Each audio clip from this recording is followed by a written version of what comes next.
ನಾಪತ್ತೆಯಾಗಿದ್ದ ಯುವತಿ ಆಗುಂಬಿ ಅರಣ್ಯದಲ್ಲಿ ಶವವಾಗಿ ಪತ್ತೆಯಾಗಿದ್ದಾಳೆ. ಅರಣ್ಯದ ಒಳಗೆ 24 ವರ್ಷದ ಪೂಜಾಳನ್ನ ಭೀಕರವಾಗಿ ಕೊಲೆ ಮಾಡಲಾಗಿದೆ. ತೀರ್ಥಹಳ್ಳಿಯ ನಾಲೂರು ಸಮೀಪದ ಅರಣ್ಯದಲ್ಲಿ ಪೂಜಾ ಶವವಾಗಿ ಪತ್ತೆಯಾಗಿದ್ದಾಳೆ. ಮೃತ ಪೂಜಾ ತೀರ್ಥಹಳ್ಳಿಯ ಹಸಿಮನೆ ಗ್ರಾಮದ ನಿವಾಸಿ ಅನ್ನೋ ಮಾಹಿತಿ. ಧರ್ಮಸ್ಥಳ ಸಂಘದ ಸೇವಾ ಪ್ರತಿನಿಧಿಯಾಗಿ ಪೂಜಾ ಕೆಲಸ ಮಾಡ್ತಾ ಇದ್ಲಂತೆ. ಪೂಜಾಳನ್ನ ಕೊಲೆ ಮಾಡಿರೋ ಆರೋಪಿ ಮಣಿಕಂಠನನ್ನ ವಶಕ್ಕೆ ಪಡೆಯಲಾಗಿದೆ. ಆರೋಪಿ ವಿಚಾರಣೆ ನಡೆಸ್ತಾ ಇರುವ ಆಗುಂಬೆ ಠಾಣೆಯ ಪೊಲೀಸರು ವೈಯಕ್ತಿಕ ವಿಚಾರಕ್ಕೆ ಪೂಜಾಳ ಕೊಲೆ ಮಾಡಿರುವ ಶಂಕೆ ಪ್ರಾಥಮಿಕವಾಗಿ ವ್ಯಕ್ತವಾಗ್ತಾ ಇದೆ. ಆದರೆ ತನಿಖೆಯ ನಂತರವೇ ಇದರ ಸತ್ಯಾಸತ್ಯತೆ ಗೊತ್ತಾಗುತ್ತೆ.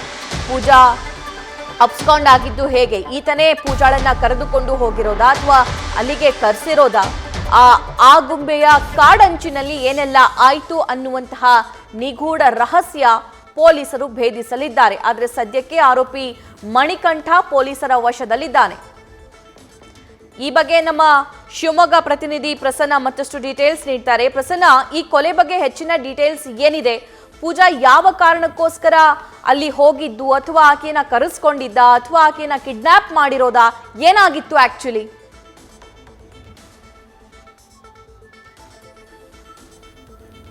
ಪ್ರಸನ್ನ, ನನ್ನ ಧ್ವನಿ ಕೇಳಿಸ್ತಾ ಇದ್ರೆ ಪೂಜಾ ಕೊಲೆ ಕೇಸ್ಗೆ ಸಂಬಂಧಪಟ್ಟಂತೆ ಏನ್ ಹೆಚ್ಚಿನ ಮಾಹಿತಿ ಲಭ್ಯವಾಗ್ತಿದೆ?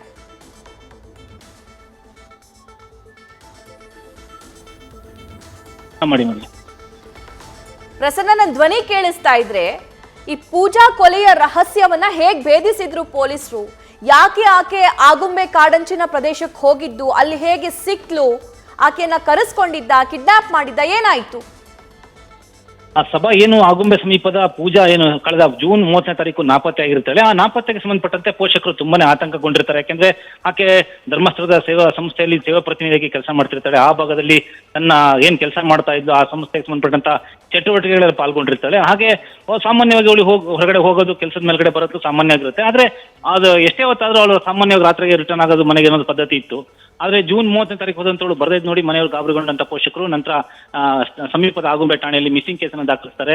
ಅದಾದ ನಂತರ ಪೊಲೀಸರು ಹುಡುಕಾಟಗಳು ನಡೆಸ್ತಾರೆ. ಸಾಕಷ್ಟು ಆ ಕಡೆ ಈ ಕಡೆ ಮಾಹಿತಿ ತಿಳಿದುಕೊಳ್ಳುತ್ತೆ. ಆದ್ರೆ ನಂತರದಲ್ಲಿ ಆಕೆ ಆಗುಂಬೆಯ ಒಂದು ಸಮೀಪದ ಕಾಡಿನಲ್ಲಿ ಆಕೆಯ ಶವ ಪತ್ತೆ ಆಗೋದ್ರ ಮೂಲಕ ಇಡೀ ಪ್ರಕರಣ ಒಂದು ತಿರುವು ಪಡ್ಕೊಂಡಿರುವಂತದ್ದು ಮತ್ತೆ ಆಶ್ಚರ್ಯ ಆಗುವಂಥದ್ದು. ನಂತರದಲ್ಲಿ ಬೆಳವಣಿಗೆಯಲ್ಲಿ ನಾಲೂರಿನ ವಾಸಿಯಾಗಿರುವಂತಹ ಮಣಿಕಂಠ ಅಂತ ಹೇಳ್ಬಿಟ್ಟು ಏನಿದ್ದಾನೆ ಆತನ ಒಂದು ಏನು ಅನುಮಾನಗೊಂಡಂತ ಪೊಲೀಸರು ಆತನನ್ನ ಕರೆದು ವಿಚಾರಣೆ ಮಾಡಿದಾಗ ಗೊತ್ತಾಗತ್ತೆ ಆತ ವೈಯಕ್ತಿಕ ಕಾರಣಕ್ಕೋಸ್ಕರ ಈತನ ಕೊಲೆ ಮಾಡಿದಾನೆ ಅಂತ ಹೇಳ್ಬಿಟ್ಟು. ಇದರಿಂದ ಆ ಭಾಗದಲ್ಲಿ ಈಗ ತುಂಬಾನೇ ಒಂದು ದೊಡ್ಡ ಮಟ್ಟದ ಚರ್ಚೆ ಆಗಿರುವಂತದ್ದು. ಮತ್ತೆ ಆ ಭಾಗದ ಜನ ತುಂಬಾ ಶಾಖೆಗೊಳಗ, ಯಾಕಂದ್ರೆ ತಾವು ನೋಡಿದಂತ ಒಂದು ಹುಡುಗಿ ಈ ತರ ಒಂದು ತುಂಬಾ ಅಮಾನುಷವಾಗಿ ಕೊಲೆ ಆಗ್ತಾರೆ ಅಂತ ಹೇಳ್ಬಿಟ್ಟು ಅವರು ಆಶ್ಚರ್ಯ ಪಟ್ಟಿರುವಂತದ್ದು. ಮತ್ತೆ ಈಗಾಗಲೇ ಆಘಾತಕ್ಕೊಳಗಾಗಿರೋದು. ಈಗಾಗಲೇ ಪೊಲೀಸರು ಮಣಿಕಂಠನನ್ನ ತನ್ನ ಬಂಧಿಸ್ಬಿಟ್ಟು ವಿಚಾರಣೆಗೆ ಒಳಪಡಿಸಿದ್ದಾರೆ. ಹಾಗೆ ಅಲ್ಲಿರುವಂತಹ ಸ್ಥಳೀಯ ಪೊಲೀಸರು ಕೂಡ ಈಗಾಗಲೇ ಕ್ರಮ ಕೈಗೊಂಡಿರುವಂತದ್ದು. ಸಭಾ, thank you Prasanna. News first ನಿರ್ಭೀತಿಯಿಂದ ನಿಮ್ಮ ಪರವಾಗಿ.